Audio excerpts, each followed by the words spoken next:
Capítulo 3, sección 6. Los juicios y el problema de la autoridad.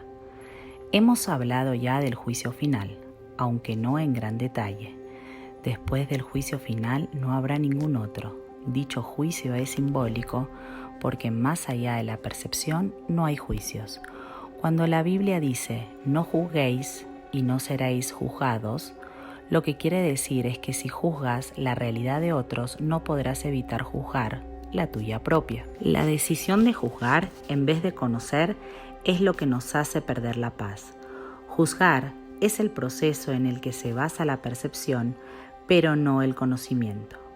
He hecho referencia a esto anteriormente al hablar de la naturaleza selectiva de la percepción y he señalado que la evaluación es obviamente su requisito previo. Los juicios siempre entrañan rechazo. Nunca ponen de relieve solamente los aspectos positivos de lo que juzgan, ya sea en ti o en otros. Lo que se ha percibido y se ha rechazado, o lo que se ha juzgado y se ha determinado que es imperfecto, permanece en tu mente porque ha sido percibido. Una de las ilusiones de las que adoleces es la creencia de que los juicios que emites no tienen ningún efecto. Esto no puede ser verdad a menos que también creas que aquello contra lo que has juzgado no existe. Obviamente no crees esto, pues de lo contrario no habrías juzgado. En última instancia, no importa si tus juicios son acertados o no, pues en cualquier caso estás depositando tu fe en lo irreal. Esto es inevitable, independientemente del tipo de juicio de que se trate, ya que juzgar implica que abrigas la creencia de que la realidad está a tu disposición para que puedas seleccionar de ella lo mejor que te parezca.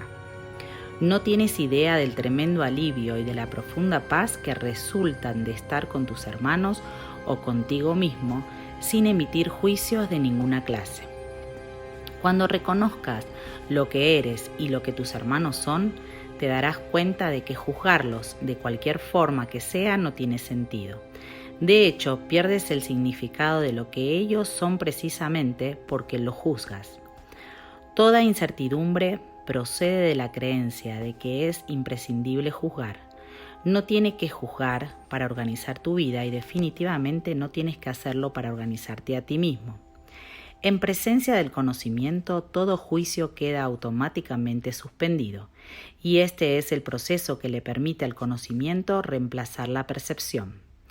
Tienes miedo de todo aquello que has percibido y te has negado a aceptar. Crees que por haberte negado a aceptarlo, has perdido el control sobre ello.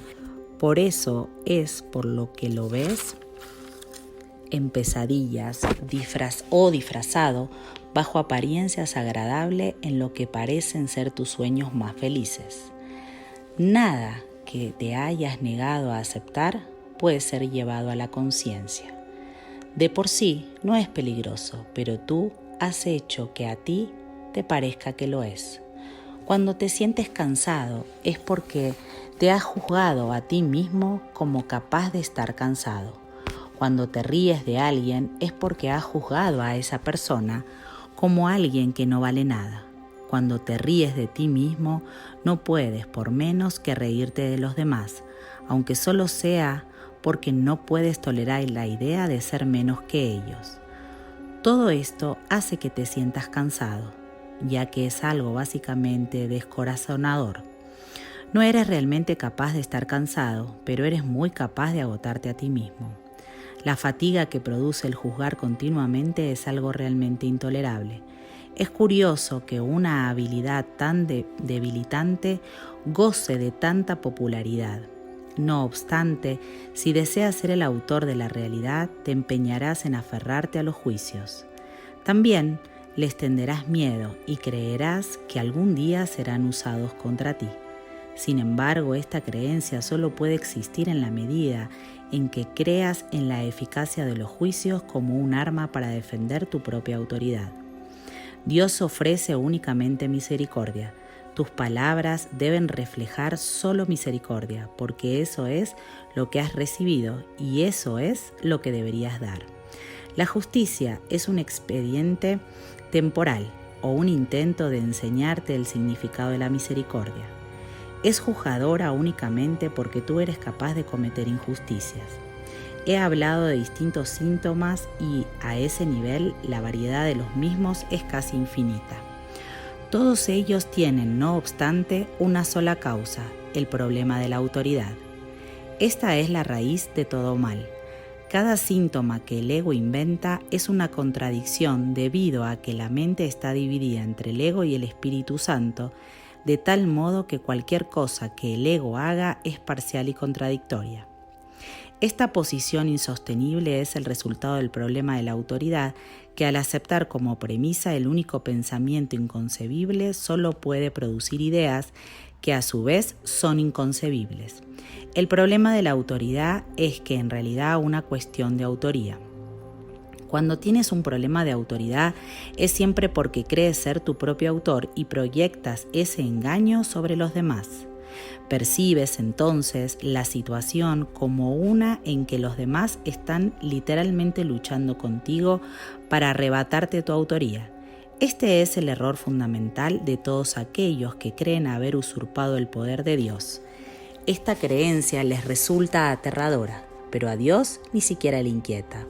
Él está deseoso, no obstante, por erradicarla, no como un castigo para sus hijos, sino tan solo porque sabe que les produce infelicidad.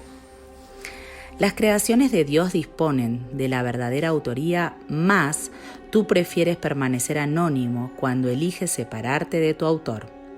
Al no tener certeza con respecto a quién es tu verdadero autor, crees que tu creación fue anónima. Esto te pone en una situación en la que lo único que parece tener sentido es creer que tú te creaste a ti mismo. La disputa acerca de quién es tu autor ha dejado a tu mente en tal estado de incertidumbre que ésta puede incluso llegar a dudar que tú realmente existas. Solo los que abandonan todo deseo de rechazar pueden saber que es imposible que ellos puedan ser rechazados. No has usurpado el poder de Dios, pero lo has perdido. Afortunadamente, perder algo no significa que haya desaparecido, significa simplemente que no recuerdas dónde está.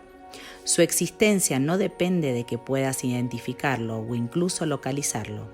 Es posible contemplar la realidad sin juzgar y simplemente saber que está ahí. La paz es el patrimonio natural del espíritu. Todo el mundo es libre de rechazar su herencia, pero no de establecer lo que ésta es. El problema que todos tienen que resolver es la cuestión fundamental de la autoría. Todo miedo procede en última instancia y a veces por rutas muy tortuosas de negar la verdadera autoría. La ofensa no es nunca contra Dios, sino contra aquellos que lo niegan. Negar su autoría es negarte a ti mismo la razón de tu paz, de modo que solo tú te puedes ver a ti mismo fragmentado. Esta extraña percepción es el problema de la autoridad. No hay nadie que de una manera u otra no se sienta aprisionado. Si ese es el resultado de su libre albedrío, tiene por ende que considerar que su voluntad no es libre, o de lo contrario, el razonamiento circular de esta premisa sería evidente. El libre albedrío no puede sino conducir a la libertad. Los juicios siempre aprisionan, ya que fragmentan la realidad con las inestables balanzas del deseo. Los deseos no son hechos. Desear implica que ejercer la voluntad no es suficiente. Sin embargo, nadie que esté en su mente recta podría creer lo que desea es tan real como lo que su voluntad dispone. En vez de busca primero el reino de los cielos, di que tu voluntad sea antes que nada alcanzar el reino de los cielos, y habrás dicho: sé lo que soy y acepto mi herencia.